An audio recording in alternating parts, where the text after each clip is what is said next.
Greetings to you from wherever you're watching us from tonight. It feels so good to talk sports after the heroics of the Super Falcons. I'm Yemi Adebayo. And of course, tonight on the show, you will understand that most of what we'll be talking about will be about the FIFA Women's World Cup. We'll spare a thought for what is happening on the domestic scene.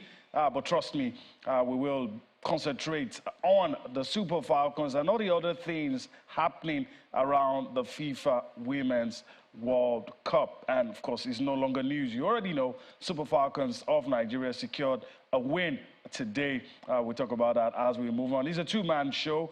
My colleague Austin Okon Akman is ready. And of course, he's all smiles anyway. And so we're ready for the ride. Body greetings to you, Yemi, and shout out to everyone joining us on the show tonight. What a story! Who would have thought that the Super Falcons of Nigeria will come back from a goal down and stun Australia, the Matildas, right there in Brisbane? I like the way Coach Randy Waldron set up for this one. When I saw Uche Nakanu and Rashida Ajibade, I was like, okay, he's getting to know his team gradually.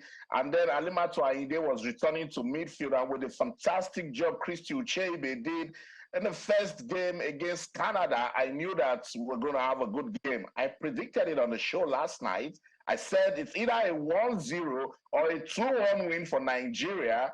The Super Falcons gave me a 3-2 win. I'll keep it, Yemi.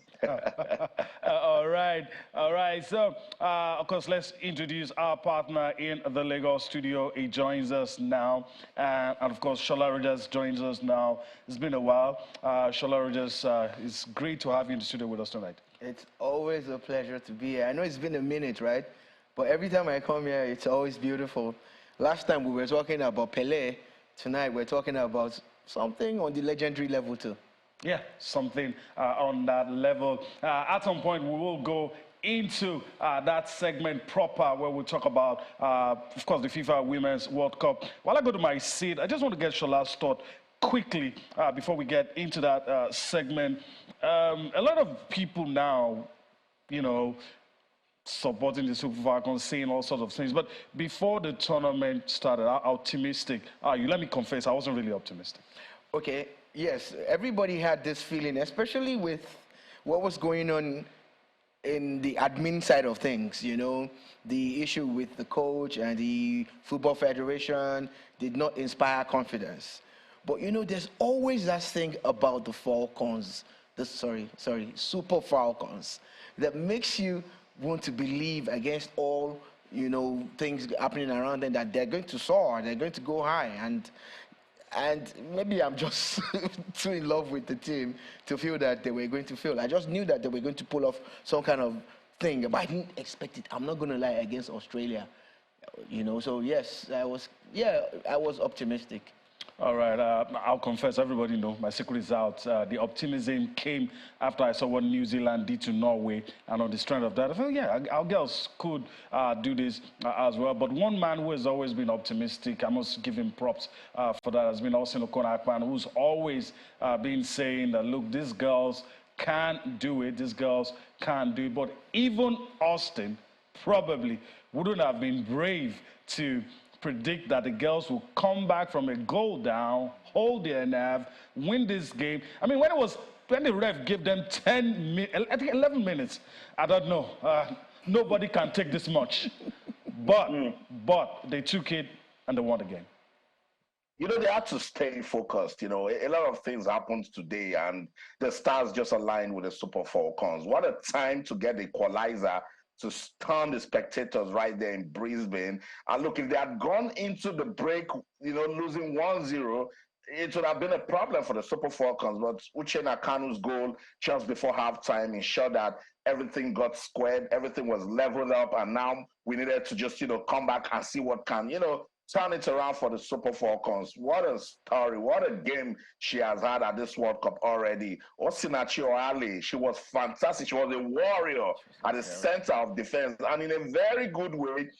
She's even beginning to rub off on her partner, and it's so good. She showed leadership qualities, put her body on the line, and then scored that second goal for Nigeria. And then the lady of the moment. I'm sure she'll be wondering what's happening to her now. She's everywhere with that iconic, legendary celebration when she went off with her shirt, her sister to shoulder, sealing the win for the Super Falcons. Look, Yemi, I know sometimes I come out here and I go so hard on Coach Randy Waldrum and the NFF, and it's for obvious reasons. The things that the Super Falcons day to day will motivate the girl child, not just in Nigeria, but in Africa and the world. And that's why when it has to be women, we need to give it extra attention. So shout out to everyone involved in this win today. I know people will be like, oh, Austin has come. He's not talking about Coach Randy Waldrum again. I said, calm down. When I saw the lineup, I tweeted it that I like this lineup. I like it for some reasons that he saw the mistakes he made with the starting lineup against Canada and wasn't afraid to make changes. And that's why we have 23 players at the World Cup. Assistant Oshola said the same thing. When I'm not playing, my teammates know they need to get a job done so that when I come in, I can consolidate. That's teamwork. So shout out to everyone who ensured that the Super Falcons, breathe in a very good way today, particularly on that table now where they're on top. But it's still not over until it is over.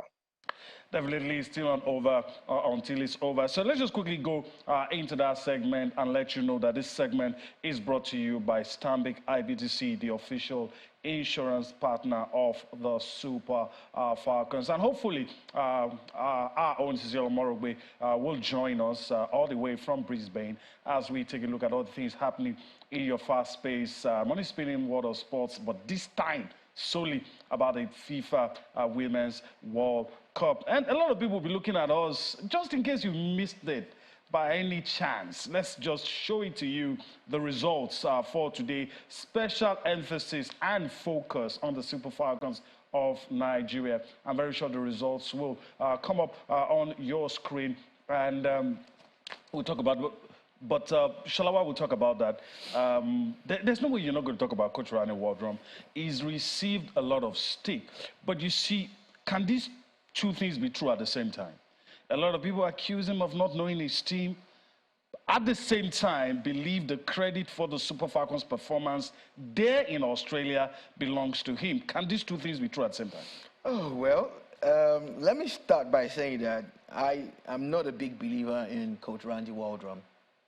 I said it here a couple of years ago when he was brought in, because we had checked him out and was like, no, this guy never handled the national team before, never been to any major tournament. And these were facts. Mm-hmm. Do you get?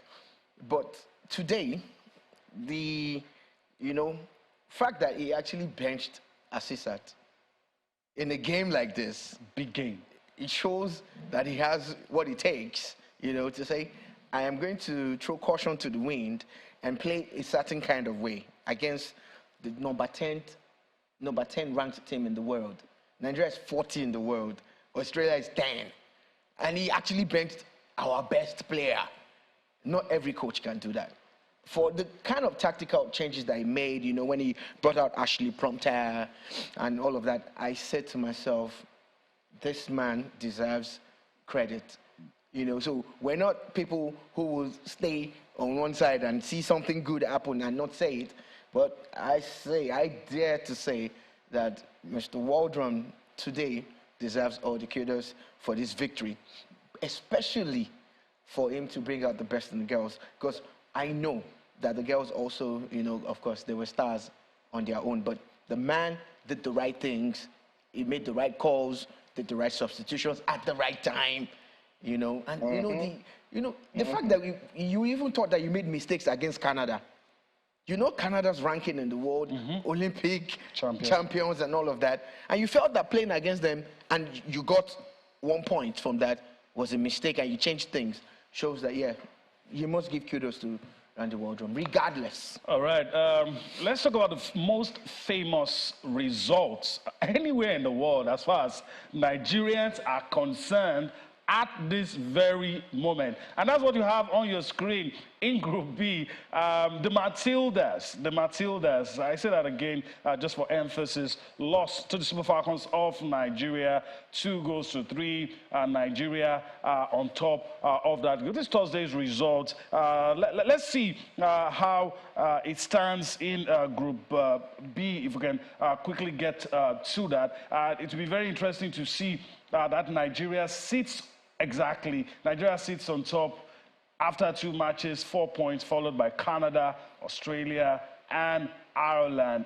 A draw will be enough to see Nigeria to the next round. Let me just quickly go to Austin. We can go on and on about all of this, but how good does he feel, Austin? I know we're going to listen to Randy Wardrum in a bit, listen to Tony Gustafsson in a bit, but how good does all of this feel? Feels so good, there's nothing like taking the pressure off yourself in a group where you've got Australia and Canada.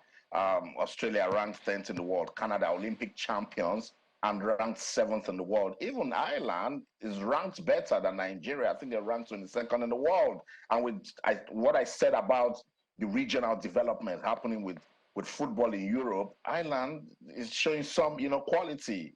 Canada beat them by the whiskers. They were unfortunate against Australia, and that's why the Super Falcons cannot afford to blink. But they've done the toughest job today by beating Australia and to an extent breathe. Don't be comfortable, just breathe that, okay, a little bit of pressure off my back, but there's still so much work to do. They mustn't lose against Ireland. I like the spirit. I like the mentality that they used, to get into this game. And the ladies showed it in their first game against Australia. Call it whatever you want to call it.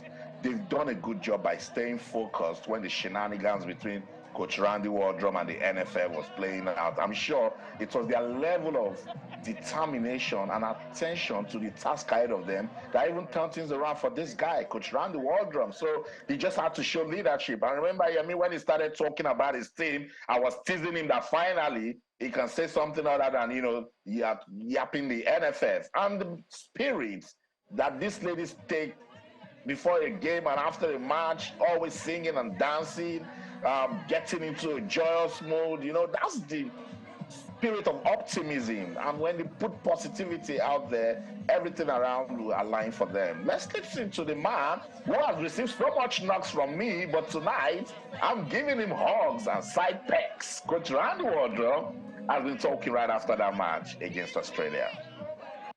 I think 2 things happened. One is after giving up the late goal before the half, and then us being able to respond and get it back, I think that was huge, number one, from a confidence standpoint. But all we tried to do is sort out a little bit of a problem that Van Egmond was causing for us in midfield, finding a lot of pockets of space in our midfield. So we tried to sort that out, and then it was just a matter of telling the players, go for it. I mean, don't be afraid to go out. And then I think the changes that we made all worked. The subs that we put in changed the game as well. So a combination of things, but that's kind of what we talked about at halftime. I think they're still singing and dancing right now. I can't get in there and get a word in edgewise. Obviously an amazing feeling, and I'm so proud of these players because so many people didn't believe. So many didn't believe in me, didn't believe in the team, and the one thing that we have done is we've talked about believing in each other, and the strength of our success is going to be in the unity of the team. And to think that we've come in here and gotten two results out of 2 top teams in the world says a lot to not only our ability, but to just the heart and the competitive desire that the team has. So it was great. I told them after the match, that keep believing, right? Keep believing in yourself, because great things happen for teams when you really fight, for each other. And it's not always sometimes the best talent that wins. Sometimes it's the best team, the team that works best together. And we're enjoying the journey. We know there's still work to do. All right, Coach Randy Wardrum, shall I have to get to you and ask, there's so many high points in that game, but one that I noticed, when our sisters Oshola came on, there was dead silence in that stadium, as if they knew that something was going to happen, and she punished, she She punished them. She did. But so many things to talk about. I'm going to talk about Ohale. I mean, it's hard to pick a player that didn't put in a shift. Nah. You know, I was looking at rankings and ratings by most of the football statistics sites. And I was like looking at them, what are these guys talking about? They're giving them 6.3, 6.2. The only people in the 7-pointers were Ashley Plumtire and Assisat. And when did Assisat come on the pitch? But in a short time, she really brought her A game. And like you said, there's no player that you're going to put down. Was it the goalkeeper? Who do you want to say did not put in, 110% today? So for me, again, the real heroes of today were the players, because I'm sure they got into a point where they knew there was either today or never, like it's now or never. And you saw that Niger can-do spirit. It came through. There's one thing, again, that's off the pitch. There are times people don't know happens, on the pitch. What they did was, in the last couple of games, when they're coming out from this team bus to the dressing room, there's this dancing and praise worship thing. It's similar to the aka that, the New Zealand team have in rugby and all of that. It's a way of, bringing that kind of cohesion and team spirit. They got into the dressing room and they were drumming and praising God and all of that. Those things work. If you even take out the spiritual aspect of it, the fact that the team is singing together means they're playing together. And we saw it again. I'm sure a lot of people are going to start copying what they saw. I was watching on some TV platforms, and that was a talking point. Shola, let's do this. You always have to be, in the spirit of sportsmanship, you have to try to be magnanimous. Don't focus on yourself too much when you win. Show respect to the opponents. I think the Australians played well. I find it hard to say there was something they did wrong. Let me correct you. They played better. You hear me? 65% possession to our 35. They had over 200 passes more than us. Nigeria had less than 300 passes. They were finding They had almost 500 passes. At every point. You hear me? 15 corners. Wow. 15 corners by Australia. So did they play well? Oh, yes, they played well. They played well. And that's why I was talking about the Nigeria can-do spirit. So, yes, due respect to them, the Matildas were the better team. The scoreline shows Nigeria won. And I don't care what everybody's going to tell me. I am a Nigerian. I'm celebrating them. But if you go at the stats, I look at the game again, look at everything. They played better. They were all over the place. Do you know that crossing was 0 for us? And they had about 35% on crossing, right? What did Nigeria get? 0. And we still won. Wow. So, enough respect to them. I'm not going to downplay that. 5 games, their last 5 games, you hear me? They played England and won. They beat France, beat Ireland, Who did we play? Our last 5 games, look at and we lost. We lost a couple, won 1 or 2, and played a draw or 2, yeah? So we played a draw. It just shows you that today in Australia, Nigeria went from 0 to 100 in 111 minutes. In a flash. All right. Of course, our own Cecilia Morogwe is ready to join us now. And of course, I know she's very excited. Greetings to you, Cecilia. Thanks for finding out time to be with us. After a busy day, it's good to finally hear your voice. Yeah, good evening, Yemi. Austin, good evening. And Shola Rogers, it's great to have you on the show. All right, let's just dive straight into it. If we're this excited here, I don't know what's probably been going on in the camp of the Super Falcons, but can you just try, if you can, and give us a feel of what the mood, what it has been after the victory today?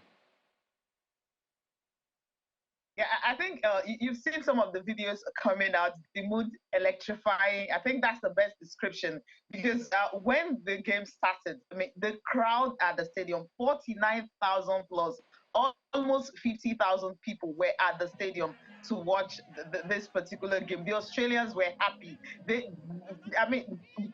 What was in the mind of every Australian going into this game was because 3 points was already in the bag. And when after the game, when the coach was actually asked that when he did not see Asisat Oshoala on the pitch, what did he tell the players? He now said he told them to go all attack because Asisat wasn't there. And I'm sure that's why the crowd went silent when Asisat came on. And of course, got that second goal, it was she that actually caused the corner that led to the goal. Rashida Ajibade, of course, giving the assist to Osinachi Ogali all the way from the back. Well-deserved MVP.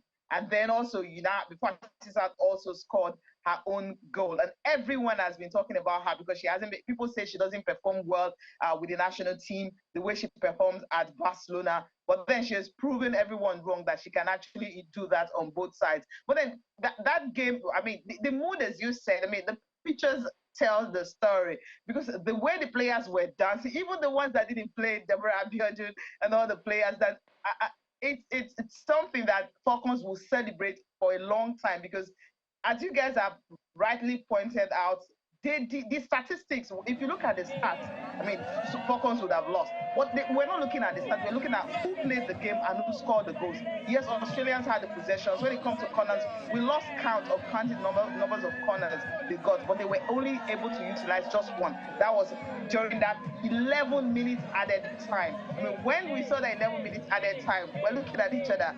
What's going to happen these 11 minutes? And then you have Australians actually bringing in new players into the game. But at the end of the day, I mean, it was a well-deserved victory for the Super Falcons because they held on.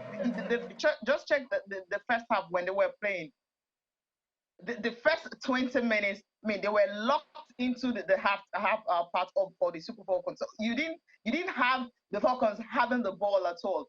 But the little opportunity that they had to go forward, they utilized it, and of course they got the three goals. And it could have ended 3-1 if not for that late corner that they could get that led to the goal. I mean, we would have loved that scoreline to be at 3-1, really. No, I know. Cecilia, I know if you will leave you make it 4-1. Let's go on a quick break. When we come back, we listen to our sister Oshola and also Nachiwale, and then Cecilia will give us more insights, particularly what the Super Falcons need to do in their next game against Ireland. Don't go anywhere. Stay.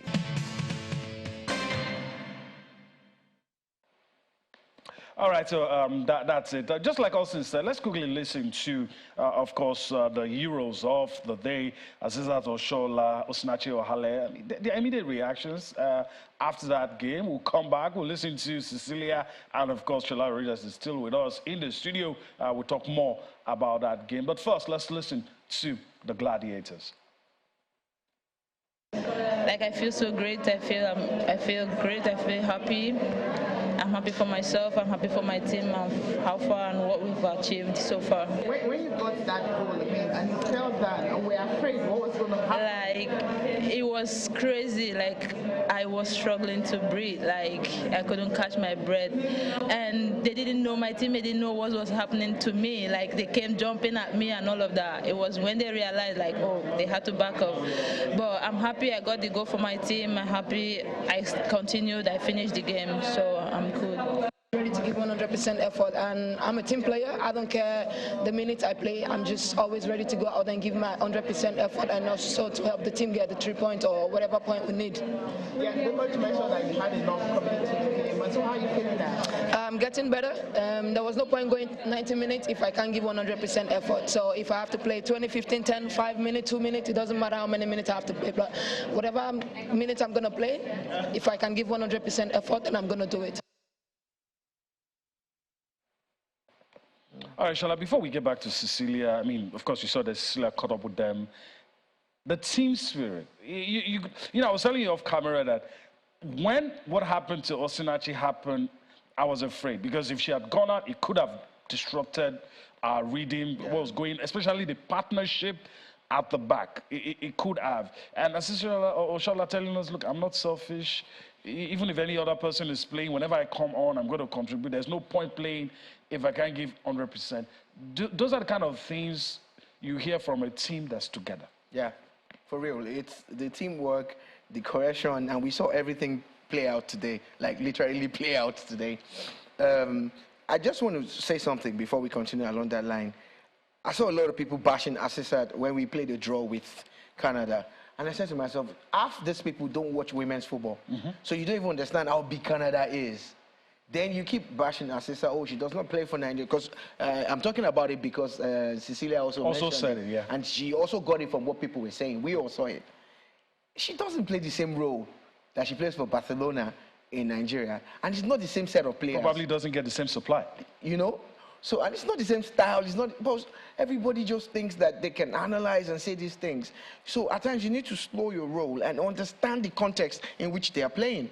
And that's why, for whatever reason, when she came in, the few minutes that she had, she was the best player. The best. All the rankings say that Asisat is the best player. In how many minutes? Not to say that the other guys are not good enough or they didn't play well. And that's the beauty of team sport.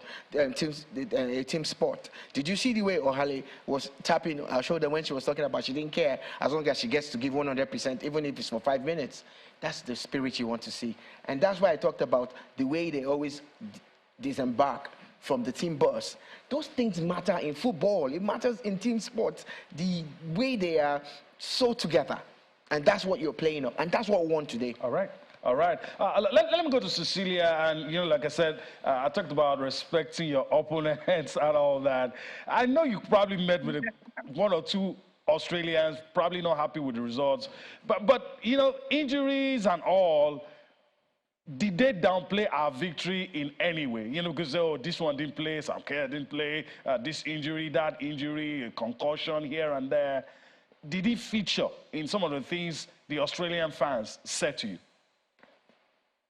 Exactly. I mean, you nailed that, because the fans felt if they had Sam Kerr on the field of play, with the numbers of goals she has scored for the national team, it's someone that has been playing for the team since she was 15. I mean, the numbers of goals she has scored, they said she would have made a difference, just like when Asisat came on and she made a difference for the Super Falcons. It was 1-1 until she came on. I mean, she, as you guys rightly agreed with me, the kind of runs she made, the contributions that she made. So they didn't have that. And as you mentioned, the concussion that happened, the coach actually spoke about that. But he insisted that he's got the players that can play, even without having Sam Kerr and some other key players going into the game. But somehow, they just couldn't, because they had possession, they had the ball. They couldn't do much with it. And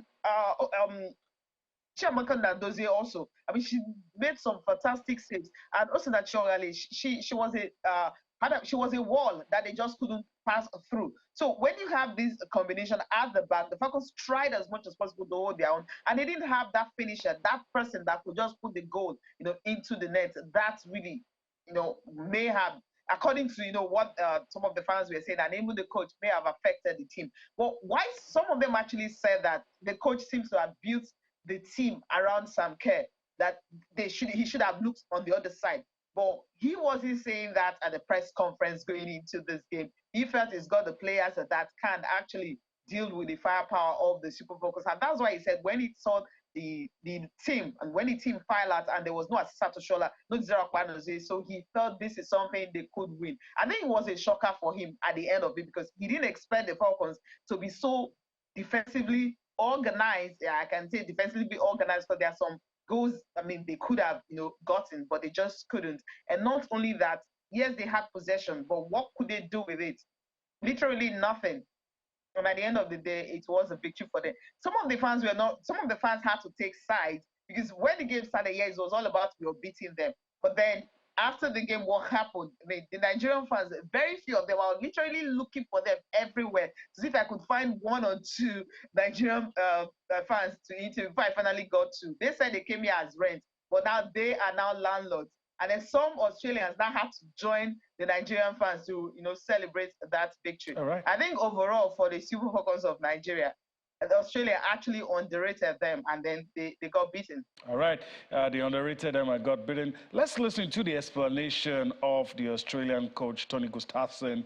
We'll listen to him. We'll come back to wrap things up on this segment. You summarize when you're emotional like this after a game, but I got the question out there straight after the game, how disappointed I were by the performance. And I said, I'm actually not that disappointed about the performance, but I'm disappointed about the result.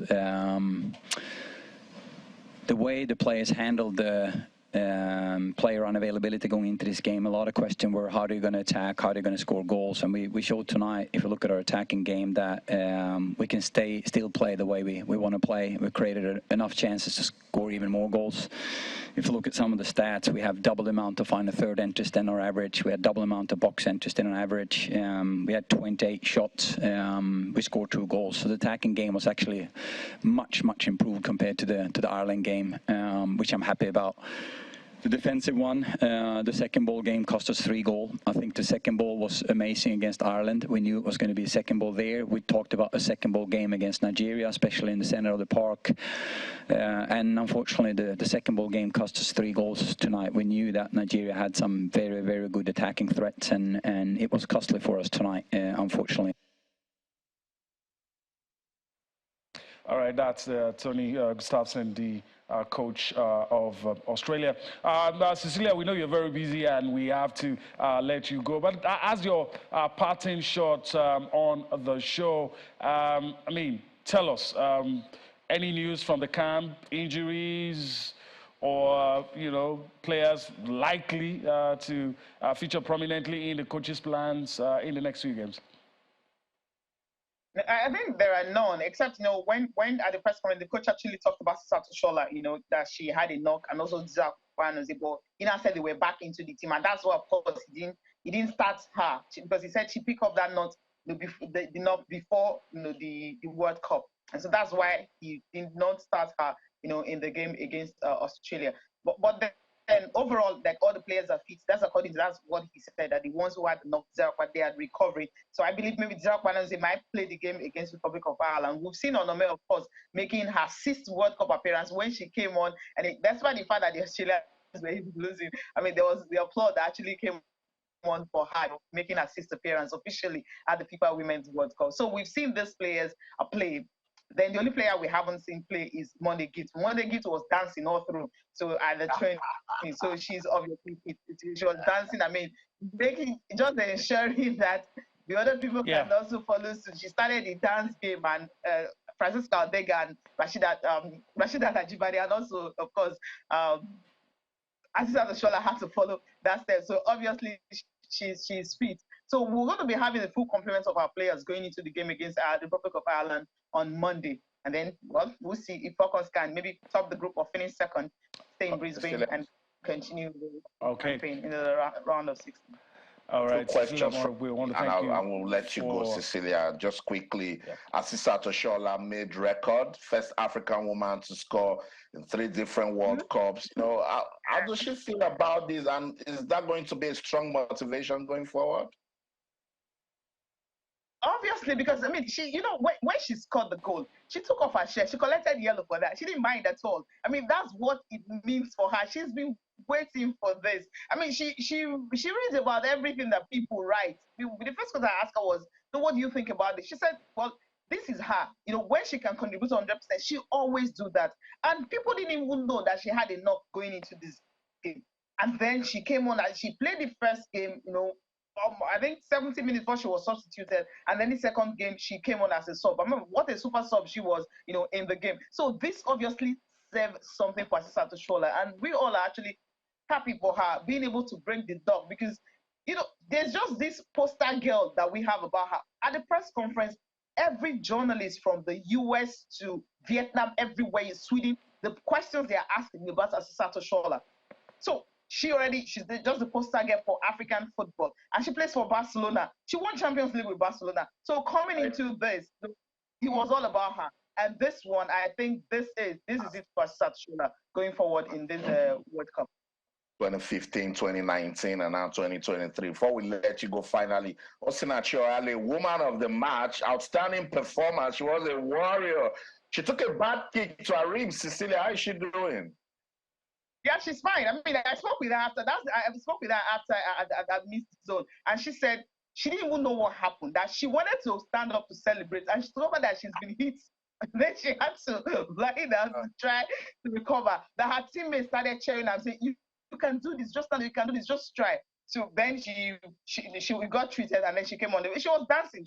So literally she's okay. I think it was the heat, the adrenaline, everything was just too much. and then she fell with that particular hit. Although she said she would check if it's a bruise, so she had to even check. I know But she was. she's fine for now. Maybe by tomorrow we should find out more. But for that, she's fine because she was really celebrating and said she couldn't stand up celebrate that team. What she would have done because of that, when she fell flat after scoring that. Yes, let the Super Falcons know that Nigerians back home and those of us in diaspora were so proud of what they did today, putting Nigeria on the international map for the good reasons. We love them so much. They should stop dancing now and focus on Ireland. Thank you. Thank you so much, Cecilia, for your time on the show. We'll continue to speak to you as the World Cup progresses. Thank you. All right, so Thank that's you, it. Thank you. Okay, that's it. Channels TV correspondent in Brisbane, Australia, Cecilia Omogbe, giving us some exclusive content right there. Shola Rogers, I don't know about you, but I think whatever way we want to look at this victory, it's beyond the game against Australia. This momentum, they need to carry it as they approach Ireland for the final group match.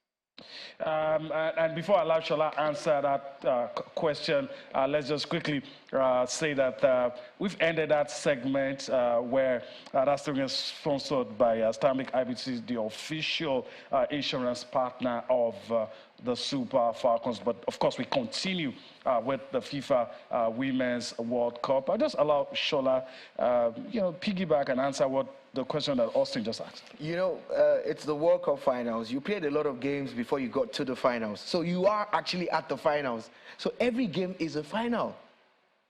I do not expect the coach to rest players against Northern Ireland or whatever. I actually want them to go all out. Best players. Yes, you need to. You have not qualified. You've not qualified. You're not going to go and sleep and be allowing these people to, play around.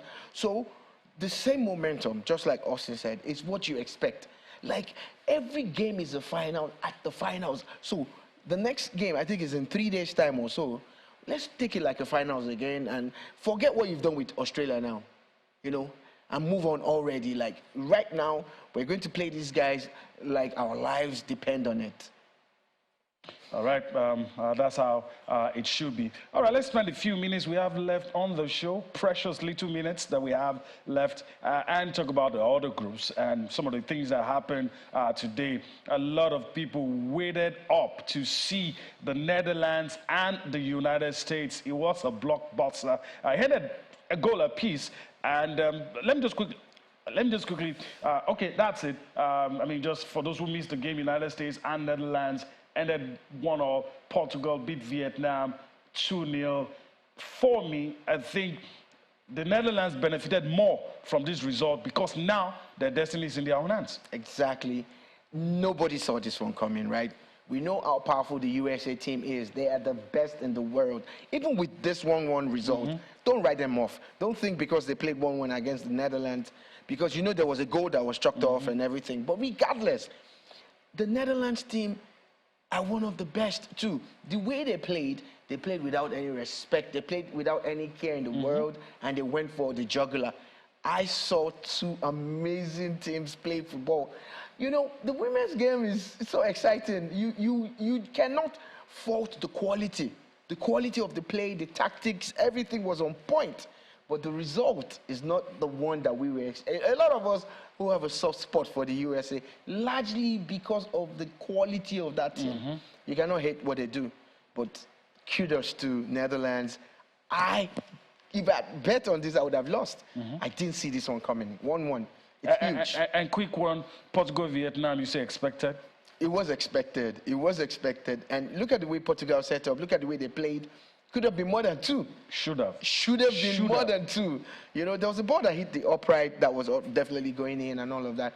And it shows you the quality of the World Cup. Because with the way they played, you would have thought they were going to score more. But of course, Vietnam also held their grounds to a large extent. But now this group is all to play for. All right.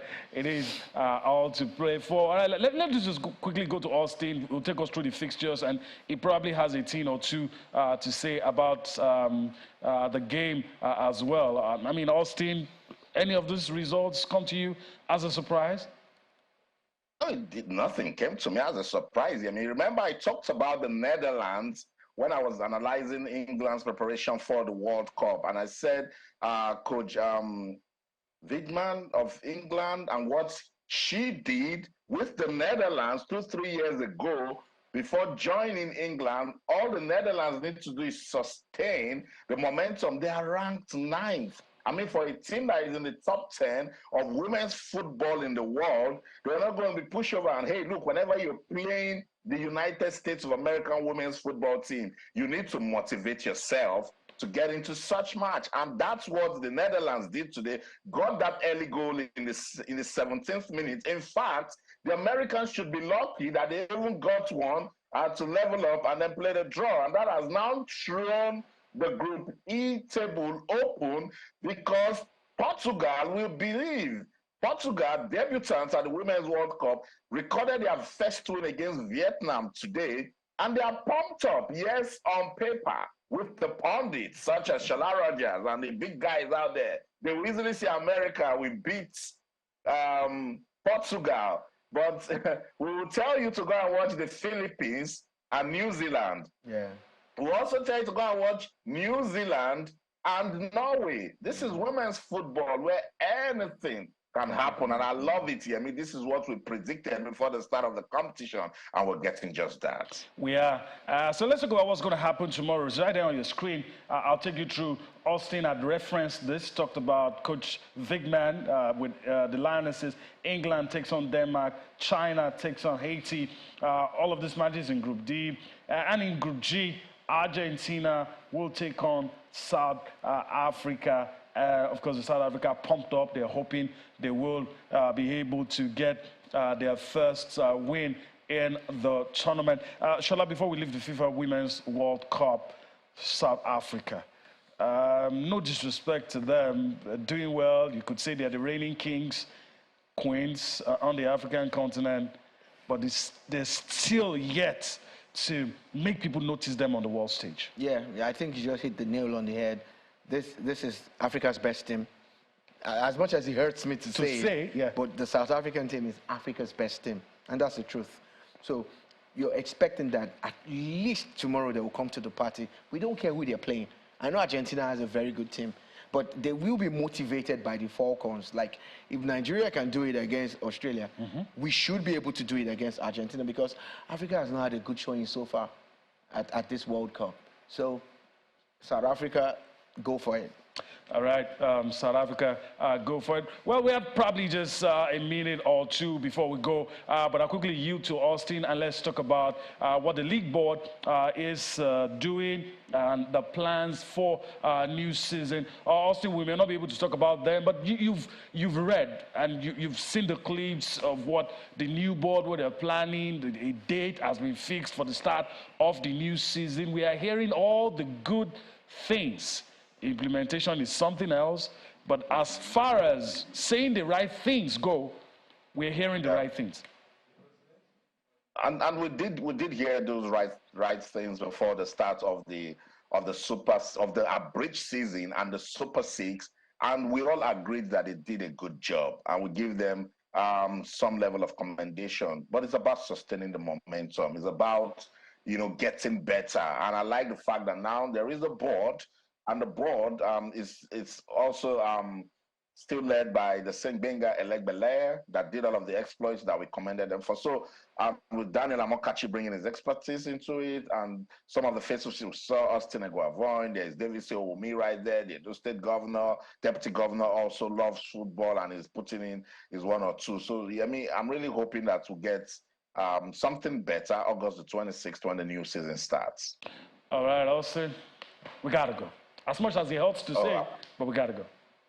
I was thinking Shala was going to give a through pass, and then I'll score, and then we'll go, but it's unfortunate. We'll do that some other time. Thank you so much. That's the show in London. I'm Austin Okonak, and in everything you do, remember, keep talking sports.